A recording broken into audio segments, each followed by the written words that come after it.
Recently Debpratim দাশগুপ্তর যে কাজটা করলাম আবার আসবো ফিরে, এই কাজটা শুটিং শেষ হয়েছে। ওটা কি সিলেক্ট হয়েছিল প্রশ্নটা না অ্যাকচুয়ালি, মানে এটা খুব ইন্টেলেকচুয়াল প্রশ্ন।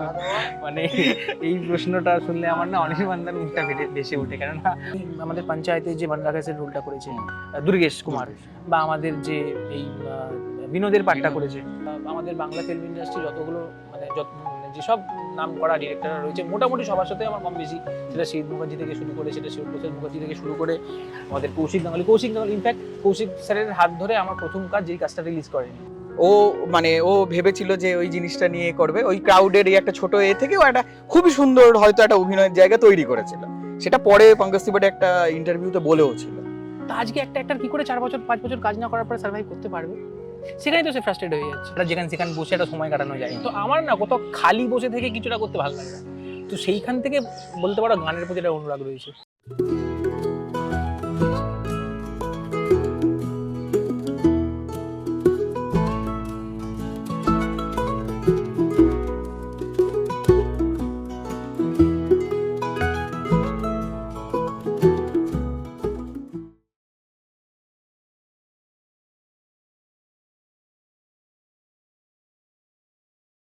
নতুন কি কাজকর্ম চলছে?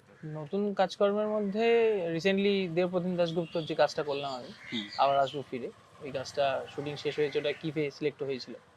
আর তারই আগে একটা কাজ হয়েছিল মায়াগাঁও, ওটাও মানে রেডি হয়ে রয়েছে আর কি। ওটা এখনো জানি না কবে কি ডেট ফিক্স করবে রিলিজ করার জন্য। আর সত্যি আর ফিরবে নাও কাজটা তো রেডি হয়ে রয়েছে, ওটাও জানি না এখন। ওটা ইন্ডিপেন্ডেন্ট যেহেতু কাজ, ওটা এসকে মুভিসের চ্যানেল থেকে ট্রেলারটাও লঞ্চ হয়েছে। তো ওটা মানে একদমই নতুন ডিরেক্টর, ও তো এসকেতেই মানে অভিদার গিয়ে করে পোস্টার ডিজাইনিং করে। কাজটা ভালো করেছে, কাজটা অনেক জায়গা থেকে অ্যাপ্রিসিয়েট হচ্ছে, কিন্তু কিছু জিনিসের জন্য আটকে রয়েছে। এবার যেহেতু ইন্ডিপেন্ডেন্ট ফেস্টিভ্যালে যাবে এই কাজটা নাকি? ফেস্টিভ্যালে অ্যাজ সাচ না, এটা আমিও না ঠিক জানি না যে ওটাও মানে কি করবে। এবার যেহেতু মানে ওটা নিয়ে যেহেতু ওর প্রথম কাজ আর কি, ওর ওই কাজটার প্রতি না একটা ইমোশন রয়েছে, জানো তো। তো ও চায় না যে কাজটা কোনোভাবে ইউটিউবে বা মানে যে কোনো জায়গায় আর কি ওটিটিতে দিতে। ও চায় যদি মানে একটা ঠিকঠাক জায়গায়, মানে ও মানে ওর যেটা পরিকল্পনা হচ্ছে যে যদি লোকে একদিনেও দেখে তাহলে যেন একদিনে দেখে, কিন্তু প্রথমে আগে হলে রিলিজ করবে, তারপরে ও কোথাও না কোথাও আর কি হল রিলিজ করতে চাইছে। হ্যাঁ, এটা চাইছে। তবে আশা করবো যে ওই কাজটা যখন রিলিজ করবে একটা ইন্ডিপেন্ডেন্ট কাজের মোতাবিক, মানে কাজটা খুবই ভালো কাজ। মানে এটা আমি নিজে অভিনয় করতে গিয়ে বুঝতে পেরেছি, এবং কাজটা মানে আর কি রিলিজ করার পরেও যখন দেখেছি আর কি, যে কাজটা খুবই ভালো কাজ হয়েছে। আর এই মুহূর্তে তো থিয়েটারটা করতে পারছি না, তার কারণ হচ্ছে যেহেতু এই লকডাউনের সময় থেকে আমাদের এই মানে বিজনেসের কাজটা আমাকে একটুখানি পুরোটাই দেখতে হচ্ছে। তো কি বিজনেস করছিস তুই এখন? আমাদের যেটা পুরোনো আগে গাড়ির বিজনেস ছিল, সেটা তো আগে মানে আমাদের বাড়ির যেহেতু অনেকগুলো অটো ছিল, তো সেই সময়তে লকডাউনে মানে ফ্যামিলি বিজনেস। হ্যাঁ। তো তারপরে আমি কিছু গাড়ি বাড়িয়েছি। তো তার জন্য কি হয়েছে, মানে একটা মার্কেটিং থ্রুতে কি হয়েছে, লকডাউনের সময়তে যেহেতু অনেক লোককে পরিষেবা দিয়েছি, তো সেই সময়টা থেকে এখন মোটামুটি উত্তর কলকাতা জুড়ে প্রচুর জায়গা থেকে আমাদের কল আসে, সেই বিজনেসগুলোকে দেখতে হয়। এই যে তুই বড় প্রোডাকশনে যখন কাজগুলো করছিলিস, তার আগে তুই ইন্ডিপেন্ডেন্ট অনেক ছোটোখাটো সিনেমা বল বা থিয়েটার বা অনেক কিছু করেছিস। এই কাজগুলোর মধ্যে তোর ভালো লাগার কাজ কোনগুলো, আর কোনগুলো তোর খুব মানে মনে হয়েছে যে এই কাজগুলো করে বাহ, এরকম যদি আরো দু একটা কাজ আমি করতে পারতাম? দেখো, বিষয়টা হচ্ছে যে প্রত্যেকটা কাজই যখন আমি করি না, তখন আমি চেষ্টা করি মানে ওটা না একদম আমার মানে আমার নিজস্ব কাজ, বা আমি হয়তো ওটার মধ্যে পয়সা ঢেলেছি সেই আন্তরিকতা থেকে নিয়ে করি, যে আলটিমেটলি যদি কোনো সেখানে যদি 1 পয়সাও লস হয়, সেটা অ্যাজ সাচ কি আমারই লস। তো সেই জায়গা থেকে মানে সেই কাজটা আমি সেইভাবেই করি। এবার বড় ছোট বলতে গেলে দেখো, হ্যাঁ সত্যি কথা বলতে আজকে আমাদের বাংলা ফিল্ম ইন্ডাস্ট্রি যতগুলো মানে যেসব নাম করা ডিরেক্টররা রয়েছে মোটামুটি সবার সাথে আমার কম বেশি, সেটা শহীদ মুখার্জি থেকে শুরু করে, সেটা শিবপ্রসাদ মুখার্জি থেকে শুরু করে আমাদের কৌশিক গাঙ্গুলি ইনফ্যাক্ট কৌশিক স্যারের হাত ধরে আমার প্রথম কাজ যেই কাজটা রিলিজ করেনি, সেটা হচ্ছে ধূমকেতু। তো সেটা 2015 সালে।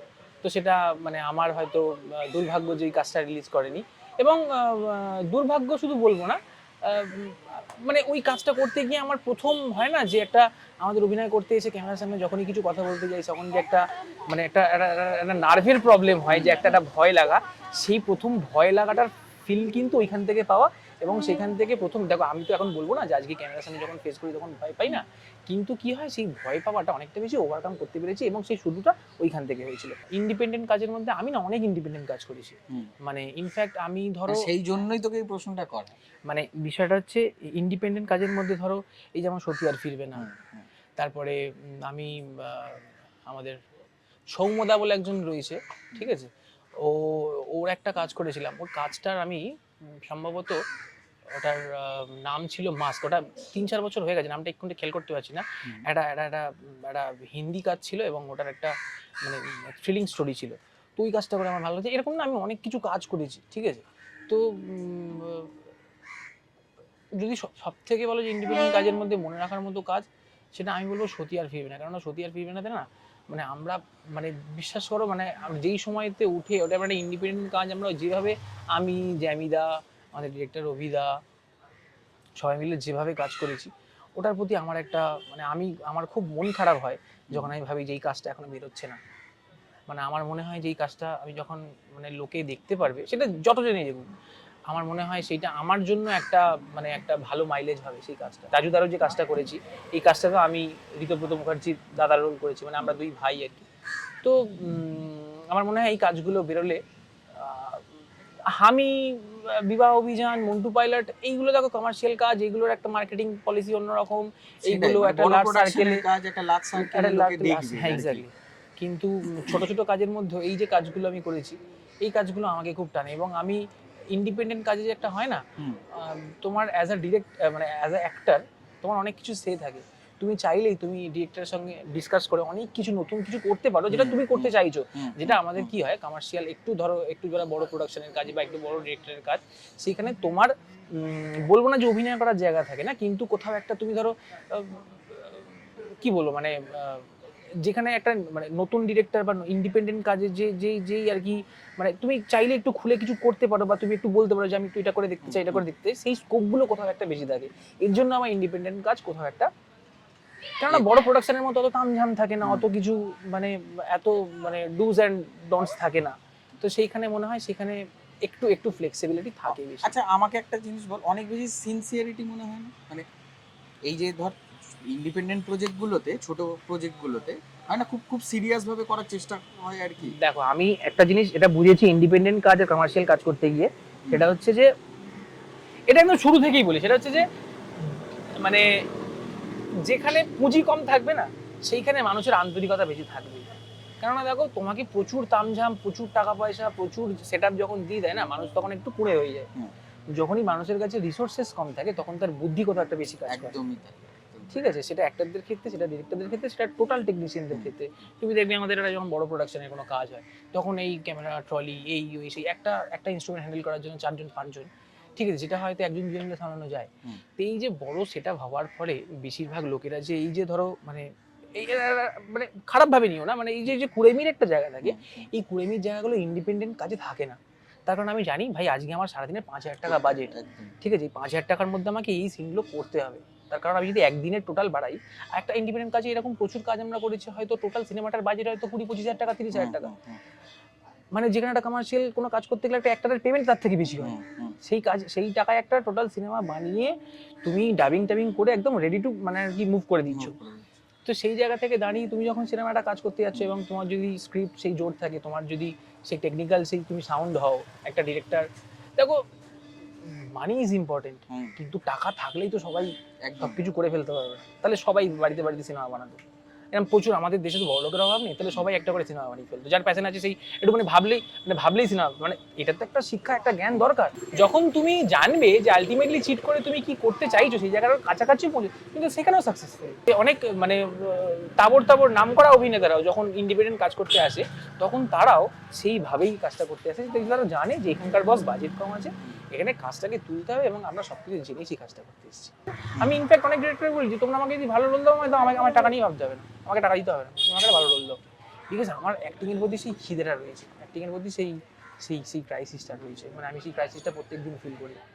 আমি মানে বাজে কথা বলে লাভ নেই, আমার এরকম হয়েছে লকডাউনের সময়তে বা আগেও, যে আমি একটা স্ক্রিপ্ট মানে কিছু নেই স্ক্রিপ্টটায়, মানে বুঝতে পারছি 2-4টে সারাদিন ধরে প্র্যাকটিস করছি, সারাদিন ধরে পাগলামি করছি। তো এই মানে এই পাগলামিটা না আমার এখনো আছে, মানে এবং আমার মনে হয় এই পাগলামিটা আমার সারা জীবন থাকবে। আমায় বল, নাটক না সিনেমা, কোনটাই বেশি তুই স্বাচ্ছন্দ্য বোধ করিস সব থেকে? দেখো এই প্রশ্নটা না অ্যাকচুয়ালি মানে এটা খুব ইন্টেলেকচুয়াল প্রশ্ন।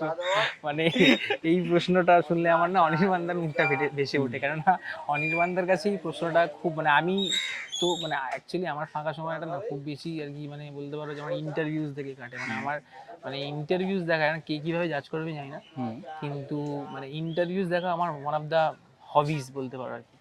মানে আমি সারাক্ষণ নওয়াজুদ্দিন সিদ্দিকী, পাঙ্কাজ ত্রিপাঠী, মানে আমার কিছু কিছু মানে আর কি ধরো তোমার পছন্দের লোকজন রয়েছে যাদের ইন্টারভিউজ আমি একটু বেশি দেখি, সেটা অ্যাক্টার্স হোক, সেটা সিঙ্গার্স হোক, সেটা বিজনেসম্যানদের হোক। মানে আমার না মানে লাইফের পারপাসটা এখন যেহেতু মানে নানান দিকে মোড় নিয়ে রয়েছে আর কি, আমি বেশ কিছু ইন্টারভিউজ দেখেছি, মানে দেখি বিভিন্ন পারপাসে।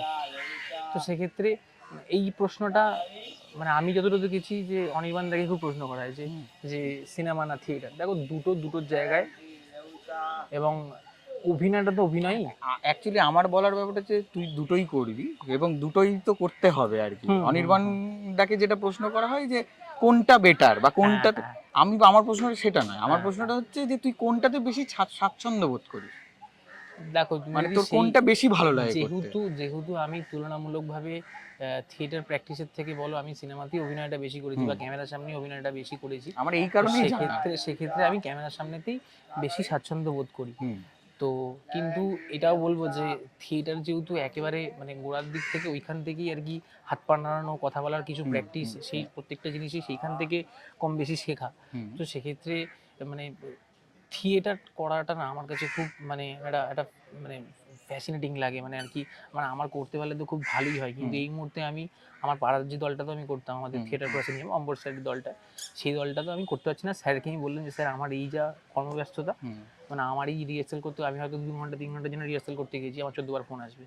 তো এবার এইটাও আমি পুরোপুরি নেগলেক্ট করতে পারবো না। এবার এই পরিস্থিতিতে আমি থিয়েটার প্র্যাকটিসটাই বা করবো কি করে? একদমই তো। তো সেই জন্য আমি থিয়েটার থেকে বিরতি নিয়েছি। আমার খুবই ইচ্ছা রয়েছে আমি যখন আলটিমেটলি ধরো এই ব্যাপারটা যেটা আমি তোমাকে বললাম যে যদি আমি এই টিমটাকে মোটামুটি করে উঠতে পারি, তাহলে হয়তো আমি খুব শিগগিরই আবার থিয়েটারটা, কারণ থিয়েটারটা করার পরে না মানে একটা মানে কি বলবো মানে একটা ওটা অন্যরকম অ্যাড্রিনালিন রাশ হয়। মানে ওইটা ওই যে মানে থিয়েটার করতে নেমে সেটা তুমি যতটুকুই পাঠ করো, একদমই তাই, যত ছোট বড় যাই পাঠ করো না, মানে দুটো ডায়লগ মানে একটা অদ্ভুত চ্যালেঞ্জিং একটা ছোট্ট ক্যারেক্টার করলেও মনে একটা কি করছি, ওই যে শরীরের মধ্যে যে এনার্জি লেভেলটা আর কি হয় না, ওটা আমার মনে হয় না যে ওটা মানে ক্যামেরা দিতে পারবে বা ক্যামেরার ওই সময়কার ওই ফিডব্যাকটা দিতে পারবে, মানে ইনস্ট্যান্ট দর্শকের রিয়াকশন সেটা যে রকম মানে ওই যে একটা খারাপ কিছু হয়ে গেলে তার যে একটা ভয়, ওই যে ভয় থেকে একটা পারফরমেন্স বেরিয়ে আসা, ওই ভয়টা কেউ ক্রিয়েট করতে পারবে না। তারপরে ধর তুই একটা খুব ভালো ছোটই চরিত্র ধর, কিন্তু তুই ফাটিয়ে দিয়েছিস, নিয়ে তুই যখন নামছিস বাইরে থেকে লোকজন আর কি মানে মানে আরে কি করেছো কি করেছিস, এই যে একটা আনন্দ, তুই লাইভ রিয়াকশনটা মানে তোর চোখে দেখতে পাচ্ছিস যে তুই কি করেছিস। দেখো বিষয়টা হচ্ছে যে দিনের শেষে গিয়ে আমি যতটুকু পাঠ করেছি সেটা খুবই মানে বলতে গেলে সেগুলো খুব সিনেমার পার্শ্ব চরিত্র বা নাটকেরও সেগুলো, আমি তো খুব বড় চরিত্র কোথাতেই করিনি। কিন্তু দিনের শেষে একটা জিনিস আমি দেখেছি যে একটা গোটা সিনেমা হয়তো 2.5 ঘন্টা 3 ঘন্টার হয়, কিন্তু মানুষ হয়তো 5 মিনিট 10 মিনিটকে সাথে নিয়ে বেরোয়, মাথায় কোনো একটা জিনিসই স্ট্রাইক করে। মানে আমি বলছি আমি যখন মানে হামি করি, মানে হামির যখন আমি একদিন মানে আমাদের নন্দনের ইয়ে হয়েছিল, তোমার প্রিমিয়ার শো হয়েছিল, তারপরে আমি একদিন হল রিয়াকশন দেখতে গেছিলাম যে কিরকম কি রিয়াকশন। ফার্স্ট আমার নিজের চোখে দেখা মানে আমি দেখছি যে আমার সিনটা যখন হচ্ছে একটা ছেলে বা মানে আমি দেখলাম যে একটা গ্রুপ অফ ছেলে আর কি, মানে তারা সিটি মেরে উঠলো আমার এই ডায়লগটার সময়, মানে যখন আমি আর কি মানে মানে শিউ স্যারকে আর কি যখন এই ডায়লগটা দিচ্ছি যে কালকে 8টার সময়, মানে ওইটার সময় একটা মানে হয় না, এইটা একটা খুব ভালো লাগার জায়গা।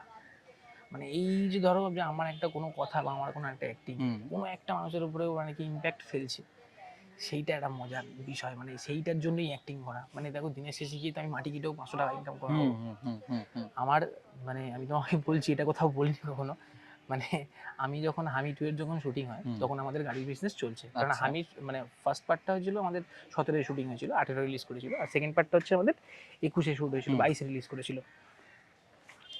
হামির সেদিনকে আমার 25th আগের দিন 24 তারিখ আমি শুটিং থেকে এসেছি 10টা 10:30টার সময়, পরের দিনকে আবার 8টা 8:30 নাগাদ টেকনিশিয়ানের কল, রাত্রিবেলা এসে আমি শুয়েছি, 11:30 থেকে 11:45 নাগাদ আমার কাছে ফোন করে আমার পাশের পাড়া থেকে একটা জেঠু, তার জামাইয়ের অ্যাক্সিডেন্ট হয়েছে। আচ্ছা যেরকম বাবু জামাইয়ের অ্যাক্সিডেন্ট হয়েছে, এটা এমার্জেন্সি হয়েছে, তুই যাবি? এবার বলো আমি তখন 11:30-12টার সময় কোন ড্রাইভারকে ফোন করে পাবো? আমি সেই সময়তে উঠে গিয়ে মানে তার জামাই থাকে হচ্ছে ডানকুনি আমাদের এই গোবরার ওখানটায়, আচ্ছা মানে দুর্গাপুর এক্সপ্রেসে। ওইখানে অ্যাক্সিডেন্ট হয়েছে, কাছাকাছি একটা নার্সিংহোম রয়েছে, ওইখানে ভর্তি। আমি ওই রাত্রিবেলা গেলাম 3টে, 3:30, 4টে নাগাদ ফিরলাম সেই জেঠুকে নিয়ে 2 ঘন্টা শুয়ে পরের দিনকে আবার 7টার সময় বেরোলাম। তো এই দিনটাও আমি দেখেছি।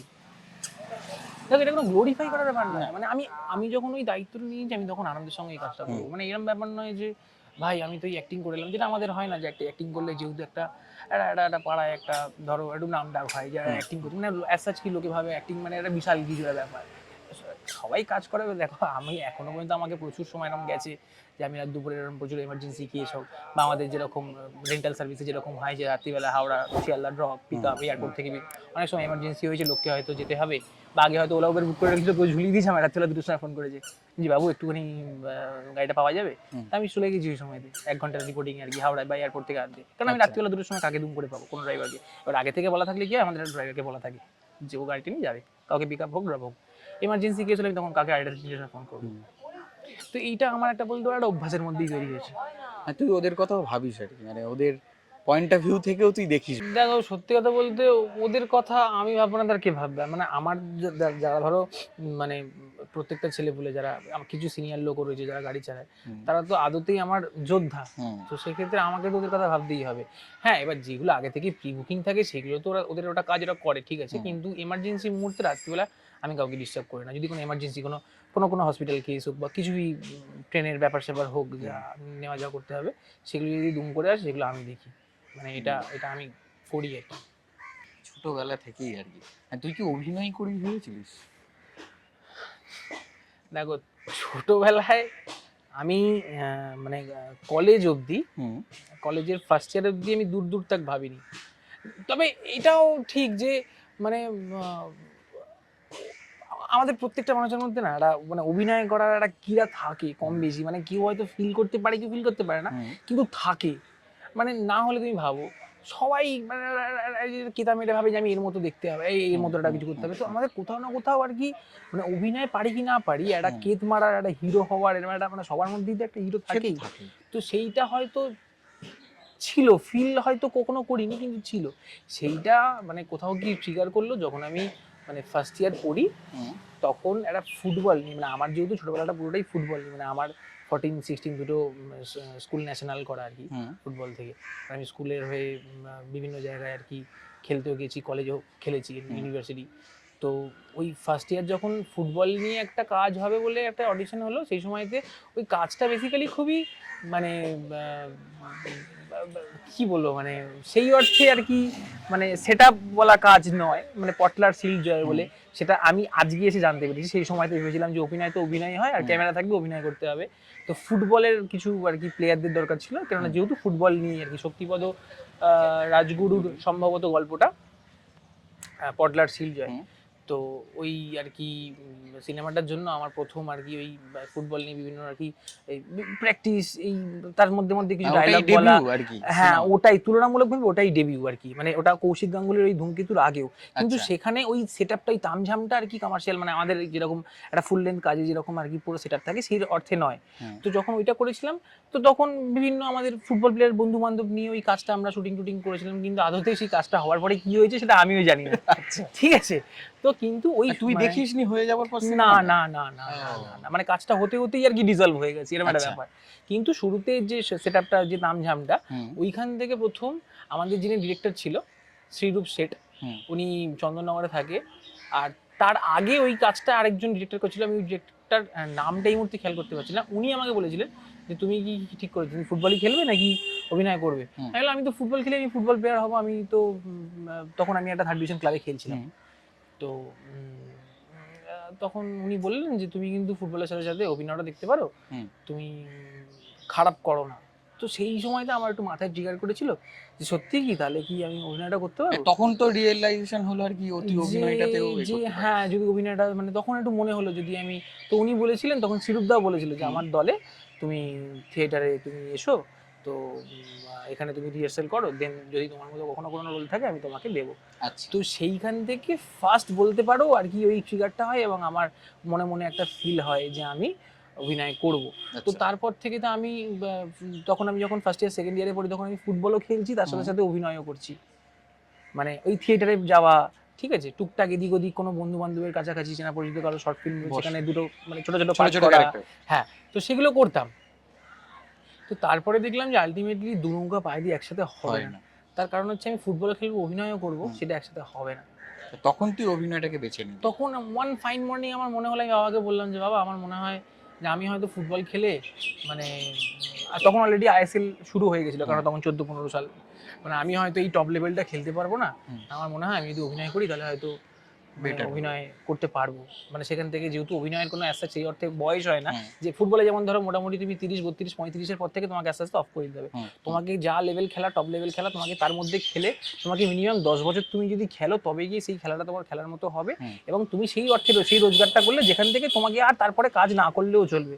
মানে আজকে তুমি যদি সুনীল ছেত্রী দেখো বা আমাদের বাঙালিদের মধ্যে তুমি মেহতাব হোসেন, রহিম নবী, সৌভিক চক্রবর্তী, যেটা আমার এরা সব সিনিয়র আর কি, তো এরকম আমি এদেরকে দেখেছি যে সেই লেভেলটা না খেলতে পারলে ফুটবল খেলে বা অ্যাজ আ অ্যাথলিট থেকে সেই অর্থে কিছু করা যাবে না। তো সেটা আমার খুব ছোটবেলাতে একটা রিয়েলাইজ হয়েছিল যে আমি হয়তো এমন কিছু খেলি না যেখানে আমি বিশাল টপ লেভেলে গিয়ে একটা আর কি খেলতে পারবো।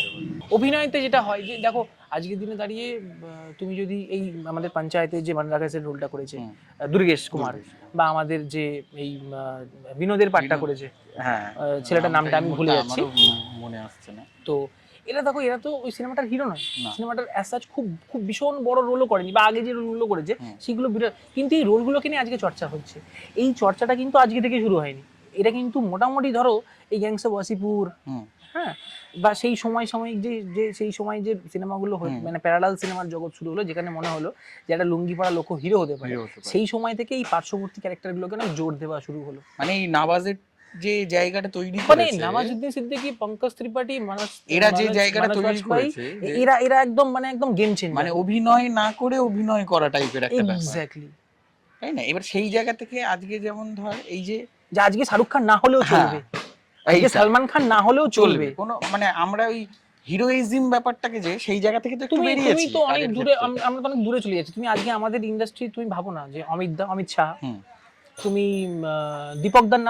দীপক দাকে দেখো, তো এরা আজকে তো এদের অভিনয় নিয়ে চর্চা হয়। আমার বন্ধু বান্ধব যারা রয়েছে, যেমন ধরো ন্যানো, মানে আমাদের সুদীপ ধারা, এই যে মন্দারে পেঁদর রোল করলো, এই তো বগলা মামাতে, বা আরো এরকম অনেক চরিত্র রয়েছে যাদেরকে নিয়ে আগে হয়তো ভাবা হতো না, কিন্তু আজকে ইন্ডাস্ট্রি কোথাও একটা মনে করছে যে না, আমার ইন্ডাস্ট্রিতে আমার সমাজে যে ধরনের লোকজন রয়েছে সেই সব ধরনের লোকের মধ্যে একটা রোল রয়েছে, এবং সেগুলো একটা স্পেসিফিক জায়গা দেওয়ার মতো রোল রয়েছে।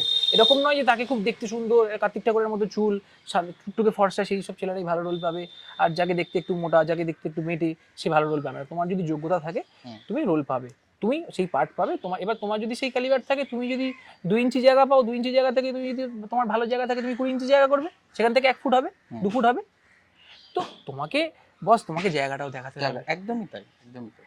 এবং বিশ্বাস করো, আমি হয়তো ফুটবল খেলে ফুটবল প্লেয়ার হতে পারিনি, কিন্তু ফুটবল মাঠের ওই যে কঠোর পরিশ্রম, ওই যে প্র্যাকটিস, ওই যে ডিসিপ্লিন, এটা আজকের দিনে মানে মানে আমাকে প্রত্যেকটা মুহূর্তে কাজ দেয়। ওই যে ডিটারমিনেশন, ওই যে ধরো ডিসিপ্লিন, সকালবেলা 7টার মধ্যে প্র্যাকটিসে আমাদেরকে নামতেই হবে, 7:05 হলে আমাদের স্যার, মনে আছে আমার পায়ের উপর উঠেছে এরকম পাড়াং করে চড় মারতো, মানে কিল চড় ঘুচি। তো ওই শাসনটা আজকে কোথাও মিসিং, এবং ওই শাসনটা সেই সময় আমরা পেয়েছিলাম বলে আমি মনে হয় যে, মানে আমার মনে হয় যে এই সময়টা আমি অন্ততপক্ষে সেই ডিসিপ্লিনটাকে খানিকটা হলো মেনটেন করে চলতে পারি। এই ডিসিপ্লিনটা খুব দরকার জীবনে, এই পাংচুয়ালিটিটা খুব দরকার। তুই যখন প্র্যাকটিস করতিস, ধর মানে অনেক সময় কি হয়, ভিডিও রেকর্ড করে, মানে ভিডিওর সামনে যখন যাব বা কোনো চরিত্র, তুই তো প্র্যাকটিস করতিস, রেকর্ড করতিস, এই যে মানে এই স্কিলটা কেন, মানে এই স্কিলটা কিভাবে তোরা ব্যবহার করতিস আর কি, মানে এইটা থেকে কি তোর ইমপ্রুভটা করতো? মানে তুমি বলছো যে আমার, মানে আমি ওর মধ্যে কি প্রসেসে করতাম? হ্যাঁ, মানে এই যে ভিডিও প্রসেস শুধু না, তাতে ইমপ্রুভমেন্টটাও তোর কি হতো? দেখো, শুরুতে আমি একটা জিনিস বলি, যখন আমি ধরো বইটই এত বেশি, বা আমি মানে মেথডিক্যাল অ্যাক্টিং, বা এই যে অ্যাক্টিং নিয়ে আমরা যে ধরনের আজকের দিনে আলোচনা করি, সেইটা আমি তুলনামূলকভাবে বছর খানেক বছর দুয়েক মানে মানে একদম শুরু করার তো অনেক বছর খানেক পর থেকে সেইগুলো নিয়ে একটু ডিটেলসে ঢোকা শুরু করেছি। ইনিশিয়ালি তো আমাদের একটা ব্যাপার হয় যে মানুষ একটা নিজের মতো করে নিজে বুঝে নেয়, যখন বুঝে উঠতে পারে না তখন অন্য কিছু খোঁজে। তো ওই ইনিশিয়াল ডেজে যখন ছিল তখন আমি প্রথম কি হতো, বিভিন্ন রকম ধরো কারোর একটা অ্যাক্টিং মোমেন্ট আমার খুব ভালো লেগেছে, সেটা যে কারোর হোক, নওয়াজুদ্দিন সিদ্দিকী, মনোজ বাজপেয়ী, সেই সময়তে নওয়াজুদ্দিন সিদ্দিকীর মান্টো, তারপরে ধরো মনোজ বাজপেয়ীর সুলের ওই পুলিশের ডায়লগটা, তারপরে আবার আরো এরকম বিভিন্ন প্রচুর, মানে ধরো অনির্বাণদার ফাইনালি ভালোবাসার, তারপরে অথইতে একটা অন্যদা ডায়লগ বলে সেই, এই ধরনের ডায়লগ যেগুলো ধরো ভালো লাগছে নাটক দেখে, বা কিছু ধরো কোনো সিনেমা দেখে এগুলো মনোলগগুলো ভালো লাগছে, আমি খুব মনোলগ প্র্যাকটিস করতাম। এবং শুরুতে আমি যখন প্র্যাকটিস করতাম আমি একটা জিনিস এটা খুব ফিল করেছি যে যখনই না ক্যামেরা অন করছি তখন না ওই অ্যাক্টিং প্র্যাকটিসটা না একটু হলেও না একটু প্রবলেম হচ্ছে। যে প্রবলেমটা মানে তুই যতটাই সচ্ছল হোস না কেন, এই যে রেকর্ডটা হ্যাঁ কোথাও একটা চালু হচ্ছে হচ্ছে যেন যেন এটা একটা এক্সট্রা এনার্জি কাজ করছে, সেই যে মানে ক্যামেরার যে ফোবিয়াটা, সেটা কিন্তু আলটিমেটলি অ্যাক্টিংটা করতে করতে প্র্যাকটিসটা করতে করতে করতে করতে ভয়টা কেটেছে। এবং এই ভয়টা পুরোপুরি কখনোই আমি মনে হয় যে যে যত ভালো অ্যাক্টর হোক না কেন, সেই যে মানে ওই ফোবিয়াটা, যে ভয়টা, সেই ভয়টা পুরোপুরি কাটিয়ে ওঠা পসিবল নয়। মানে একটা না একটা কোথাও না কোথাও একটা হ্যাঁ, থেকেই তুমি যায়। দেখবে তুমি কখনো, আমি তো এরকম প্রচুর, যেরকম ধরো বাড়িতে যখন অ্যাক্টিং প্র্যাকটিস করছি, যখন ধরো মোবাইল ক্যামেরাটা অন করে খুব ভালো ডায়লগ মানে প্র্যাকটিস করছি, মুখস্থ হয়ে গেছে একদম, মানে একদম রানিং বলছি, যেই মোবাইল ক্যামেরাটা অন করে যখন বলা শুরু করলাম না, তখন 2 3 বার 5 বার 7 বার একটা কিছু না কিছু কোথাও কি ফাম্বেল হচ্ছে। মানে এইটা কি হয়, এবার কোথাও না কোথাও মানে you can not be normal in front of camera, তো তোমার কোথাও না কোথাও একটা বাড়তি তোমার ভেতরে একটা এনার্জি লেভেল কাজ করবে। এই ধরো না, যখন আমরা কথা বলতে গিয়ে যে ঘাম ফাম যেগুলো হচ্ছে, কি মনে হয় এটা কি জন্য হচ্ছে, কোথাও না কোথাও তো ভেতর থেকে আমরা সাবকনসিয়াস মাইন্ডে এটা ফিল করতে পারছি, মানে নরমালি না মানে উই আর গেটিং রেকর্ডেড, তো সেইখান থেকে কোথাও একটা বাড়তি। কিন্তু এবার আমাকে বল, এই গান করার সময় মানে যখন তুই গান গাস বা কিছু তখন রেকর্ড হয়, তখন তোর এটা ফিল হয় মানে এরকম কোনো এনার্জি কাজ করে বলে তোর মনে হয়? দেখো বাড়তি এনার্জি তো অবশ্যই কাজ করে, বাড়তি এনার্জি তো অবশ্যই, যখন তুমি পারফর্ম করছো তখন তুমি ইউ আর মানে not a normal human being, সেই মুহূর্তটায় যখন তুমি কোনো পারফর্ম করছো, যে কোনো রকম পারফর্ম, সেটা তুমি খেলাধুলার ক্ষেত্রে বলো, গান বাজনার ক্ষেত্রে বলো, তুমি ডান্সের ক্ষেত্রে বলো, যেখানে যখন মানুষ আলটিমেটলি কোনো সময় পারফর্ম করতে ঢুকছে তখন he or she cannot be normal, সেই সময়তে একটু অ্যাবনর্মালিটি কাজ করে, বা সেই সময়তে একটু বাড়তি কিছু করবার তাগিদ, যে একটু বেশি কিছু ভালো করতে পারলে সেই সময়কে অডিয়েন্স হোক, মানে লাইভ অডিয়েন্স হোক বা ক্যামেরার অডিয়েন্স হোক, সেটা বাড়তি কিছু পাবে, তো সেই সময়তে কোথায় কি একটা বাড়তি কিছু করবার একটা তাগিদ জন্মায়, সেখান থেকে আমাদের মনে হয় এই ফাম্বেলটা হয়। মানে ধরো বাড়িতে যখন আমাদের মায়েরা যখন ধরো 20 বছর 30 বছর ধরে সংসার হয়ে গেছে, তখন যখন আনাজ কাটে তখনটা দেখবে কোনো শার্পের মতো, মানে অন্য কিছু দেখতে দেখতে কাটে একদম। যখন নতুন বউ থাকে দেখবে তখন কোনো ফোকাস হয়ে কুণ্ড করছে আনাজ কাটছে, কেননা তার একটা ভয় রয়েছে, সে এখন অতটা স্কিলড হয়নি যেখান থেকে সে অন্যদিকে তাকিয়ে কথা বলতে বলতে কাটবে। আর দেখবে আমাদের যারা পুরনো কাকিমা ঠাকুমারা হয়ে গেছে, তারা কিন্তু সব দিকে কথা বলতে, ও দেখতো ওর হাত ওখানে চলছে, বিকজ ও ওটা জানে যে কোথায় যাচ্ছে। তো এই স্কিলটাও তো একদিনে আসেনি, 30 বছরে এসেছে। মানে তোর প্র্যাকটিসটা কিভাবে হতো? ধর কোনো একটা নতুন চরিত্র তুই পেলি, মানে শুধু এই যে ভিডিওর ক্ষেত্রে ভিডিও করে করে ধর তোর সরগরটা হলো, কিন্তু ধর তোর মানে প্রত্যেকটা অভিনেতার তো একটা নিজস্ব প্র্যাকটিস থাকে, যে কোনো অভিনয় বা যে কোনো চরিত্রের ক্ষেত্রে আর কি। তোর প্র্যাকটিসটার মধ্যে একটা মানে কি বলবো অন্যরকম ভাব কি ছিল আর কি? আমি মনে হয় তুই একদম নরমাল যেমন আমার মনে হয় না যে আমার প্রসেস কোনো আলাদা মানে নতুন রকমের বা আলাদা রকমের, কেননা দেখো মানে নিয়ম বলে তো অভিনয় শেখার কোনো সঠিক নিয়ম হয় না, তুই যেভাবে সেই দক্ষতাটাকে আয়ত্ত করতে পারলি। হ্যাঁ মানে সেটাই, যে দিনের শেষে গিয়ে তুমি দেখো, তুমি প্রচুর লোক এই বলে যে এই মেথড ফলো করে, এই লিস্ট্রাসবার্গ ফলো করে, ও অ্যাডলার ফলো করে, ও সার্চলাইটসকি ফলো করে, ও ইয়েকে ফলো করে, কিন্তু দিনের শেষে গিয়ে আমি যতটুকু বুঝেছি যে আমাদের এখানে পরিবেশের মধ্যে তো সেই অ্যাক্টিং করার স্কোপটা পুরোপুরি আসে না। দিনের শেষে গিয়ে তুমি যেটা বুঝছো, তুমি যেটা ফিল করছো, তুমি যতটুকু দায়িত্ব পেয়েছো, সেটা কোথাও গিয়ে একটা উত্তরে দেওয়ার, একটা ডেলিভার করার মতো মোটামুটি একটু ঠিকঠাক করার মতো জায়গা আমাদের ইন্ডাস্ট্রিতে সেই পরিস্থিতিটা রয়েছে। তো সেই জায়গা থেকে দাঁড়িয়ে আমার মনে হয় যে সেইখান থেকে দাঁড়িয়ে তুমি যতটা ভালো করে প্রিপেয়ার থাকবে, প্র্যাকটিস করবে, তোমার যত দিনের শেষে গিয়ে এটার ক্ষেত্রে আমার একটা জিনিস বলি, সেটা হচ্ছে আমি এই বিজনেসটা করতে গিয়ে আমি ধরো এই যে 10 রকমের লোকজনের সঙ্গে ডিল করতে হয়, সেই এই যে 50টা লোকের সঙ্গে কথা বলতে গিয়ে যে 50 ধরনের যে জিনিসপত্রগুলোর সঙ্গে ফেস করতে হয়, এটা কোথাও একটা গিয়ে আমাকে মানে হেল্প করে, এই জন্য বিভিন্ন লোককে দেখা আর কি, মানে আমি তোমায় বলি, আমি যত না বেশি সিনেমা দেখে হিন্দি শিখেছি, আমার তার থেকে অনেক বেশি হিন্দি শেখা আমার যেসব ছেলেপুলেরা, আমার কিছু বিহারি ছেলে রয়েছে, তারা গাড়ি চালায়, ওদের সঙ্গে কথা বলতে বলতে আমার হিন্দি অনেক বেশি সরবরাহ হয়েছে, তাদের লোকাল ল্যাঙ্গুয়েজ ধরো, মানে আমি ধরো যত না গ্যাংস অফ ওয়াসিপুর দেখে বিহারি টানের কথা শিখেছি তার থেকে অনেক বেশি, কারণ আমি আমার রিয়েল গ্যাংস অফ ওয়াসিপুর আমার চোখের সামনে দেখতে পাই, কারণ ওদের কথাবার্তা ধরনের রকম, মানে তাদের টোনটা কিরকম, সে হ্যাঁ কিভাবে কথাটা ডেলিভার করছে। এক্স্যাক্টলি মানে যে ব্যাপারটা না, আমার মনে হয় তোমার দিনের শেষে কি মানুষ দেখার থেকে বেশি কিছু মানে আমার মনে হয় না ওর থেকে। হ্যাঁ অবশ্যই দেখো, একটা ভালো সিনেমা তুমি যদি দেখো, ভালো না অ্যাক্টরদের কাজ দেখো, তোমার সেখানে তো ক্রাফট তোমার কিছুটা উন্নতি হবে, অবশ্যই হবে, কিন্তু রিয়েল লাইফ থেকে তুমি যে জায়গা থেকে যেটা পাবে সেটা আমার মনে হয় সেটা অনেক বেশি মানে মানে অ্যাক্টিং এর ক্ষেত্রে কাজে দেয়, খুব সেটা। কাজে। আর এইবারে যেটা সব থেকে জরুরি প্রশ্ন আমার মনে হয়, সেটা হচ্ছে এই যে ইন্ডাস্ট্রিতে এই যে জুনিয়র আর্টিস্টের যে ব্যাপারটা, মানে জুনিয়র আর্টিস্ট বলে তো আমরা সেইভাবে খুব আলাদা, মানে ওরাও যে আর্টিস্ট, ওদের যে জায়গা, এই ব্যাপারটা তো সে মানে আমরা যতক্ষণ না একটা মোটামুটি লেভেলে আছি ততক্ষণ আমরা সেই মানুষটাকে পাত্তা দিই। মানে জুনিয়র আর্টিস্টের জায়গাটা কি, মানে এটা কি বলে মনে হয় তোর? দেখো শুরুতে একটা কথা বলি, সেটা হচ্ছে মানে আমি যেটা নিজে ভুক্তভোগী, নিজে যেটা দেখেছি যে জুনিয়র আর্টিস্ট না আমাদের ইন্ডাস্ট্রিতে কোথাও একটা স্ল্যাং হিসেবে ইউজ হয়। আচ্ছা, মানে তুমি হয়তো মা বাবা তুলে গালাগালি দিতে কোনো আর্টিস্টকে, সে কম মানে ইয়ে ফিল দুঃখ করবে, পাবে। মানে অপমানিত ফিল করবে। তাকে যদি কেউ জুনিয়র আর্টিস্ট বা ক্রাউড আর্টিস্ট বলে, অ্যাজ ইফ কি ওর যেন বিশাল। তো এটা কোথাও একটা হয়েছে, এটা তো কোনোদিন একদিনে সেই ব্যাপারটা হয় না, এই ফিলিংসটা ইন্ডাস্ট্রিতে হয়েছে। তার কারণ হচ্ছে যে এটা একটা ট্রিটমেন্টেরও জায়গা রয়েছে। এবং তুমি একটা জিনিস ভাবো, তুমি কোনো বড় বাবার ছেলে নয়, তোমার না আশেপাশে কেউ বিশাল কিছু রয়েছে, তো তুমি শুরু যখন করবে, এবার তুমি যদি সেই ব্যাকগ্রাউন্ড তোমার ধরো ভালো একটা মডেলিং ইন্ডাস্ট্রি, তোমার সেই প্রোফাইল রয়েছে যে তুমি এটা যেটা ধরো মেয়েদের ক্ষেত্রে একটু একটু একটু তুলনামূলক ব্যাপারটা হয়, ছেলেদের ক্ষেত্রে একটু ব্যাপারটাকে একটু অন্যরকমভাবে দেখা হয়। তো ধরো আমাদের ইন্ডাস্ট্রিতে এরকম প্রচুর এসছে যারা ভালো মডেলিং করে সেই জায়গা থেকে আস্তে আস্তে চোখে পড়ে হয়তো মানে দেখতে শুনতে সেই রকম জায়গা রয়েছে প্রেজেন্টেবল, সেইখানে তার একটু এক্সট্রা অ্যাডভান্টেজ হয়েছে। ছেলেদের ক্ষেত্রে এই ব্যাপারটা খুব কম হয়, ঠিক আছে? এইবার ধরো তোমার সেই প্রোফাইলটা নেই, তোমার আশেপাশে কেউ তাকে চেনে জানে না, এবার তোমাকে কে সেরকম সুযোগ দেবে যেখানে তুমি এক রাতেই বাগ মেরে দেবে? তো নওয়াজুদ্দিন সিদ্দিকীকে এরকম রোল করতে হয়েছে, সে তো হয়েছে, পঙ্কজ ত্রিপাঠীকে এক সিন্ধু সিন করতে হয়েছে, হাততালি দেওয়া সিন করতে হয়েছে, এরকম মানে আমি তো শুনেছিলাম লাক্স লাক্স বলে যে ছবিটা আর কি, ওই ঋত্বিক রোশনের যে ছবিটা, ওই সিনেমাটাতে পঙ্কজ ত্রিপাঠীর একটা খুব বড় ক্যারেক্টার কেটে বাদ দিয়ে দেওয়া হয়েছিল। ও মানে ও ভেবেছিল যে ওই জিনিসটা নিয়ে করবে, ওই ক্রাউডের এই একটা ছোট থেকে ও একটা খুবই সুন্দর হয়তো একটা অভিনয়ের জায়গা তৈরি করেছিল।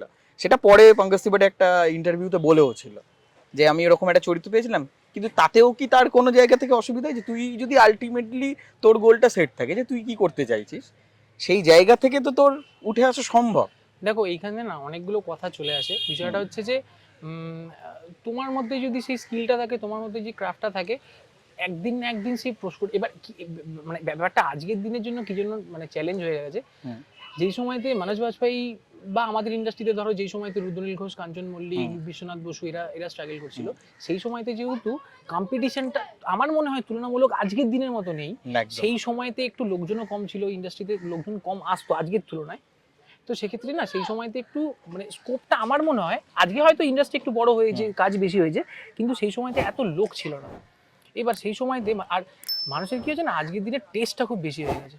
মানে ধরো যে একটা ধরো বাইরে অভিনয় করতে যাচ্ছে, সে তো মানে একটা দুটো কাজ করে দেখিয়ে নিয়েছে যে সে ওলা উবের বা ট্যাক্সি করে বাড়িতে ফিরছে। এবার তার কাছে যখন 4-5 মাস কাজ নেই, পকেটে পয়সা নেই, কিন্তু লোকে জানিয়ে ফেলেছে তাকে ওলা উবের করে ফিরতে হয়, তখন সে তো ওলা উবের বা রিক্সা চাপতে পারছে না, মুশকিলে পড়েছে। তখন তো তার ভেতর ভেতর ফ্রাস্ট্রেশন তৈরি হচ্ছে। তো দিনের শেষে গিয়ে বস মানে যখন তুমি একটা লোক দেখানোর জন্য কিছু করবে না, তখন তুমি একটা ইমেজ সেট করার জন্য কিছু করবে, সেই সময়টা যখন তারপরে কারণ ইমেজ তোমার 2 মাস 3 মাস 4 মাস থাকবে, তারপরে গিয়ে যখন ধরো 4 মাস পরে তোমার কাছে, কারণ আমাদের জায়গাটা খুব আনসার্টেন জায়গা, তোমার আজকে তুমি কাজ করলে তোমার হাতে 3 মাস 4 মাস কাজ নেই, তারপরে সময়টা তুমি কি করে সার্ভাইভ করবে সেটাও তোমায় বুঝতে হবে। তা আজকে একটা অ্যাক্টর কি করে 4 বছর 5 বছর কাজ না করার পরে সার্ভাইভ করতে পারবে?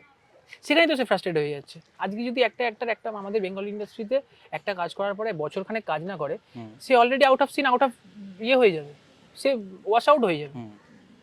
তো সেক্ষেত্রে তার পক্ষে তো ফিরে আসাটা খুব কঠিন হয়ে যাবে, ভীষণ লড়াই। মানে সত্যি কথা বলবো, দেখো মানে সেই অর্থে মানে লকডাউনের আগেই মানে আমি যে অর্থে পরস্পর কাজ করেছি, বা আমার লকডাউনের সময় থেকে যেসব কাজের অফার ছিল, সেই সময় লকডাউনের জন্য এতগুলো কাজ ক্যান্সেল হয়েছে, তারপর থেকে তো আমি সেই অর্থে কামব্যাক করতে পারছি না।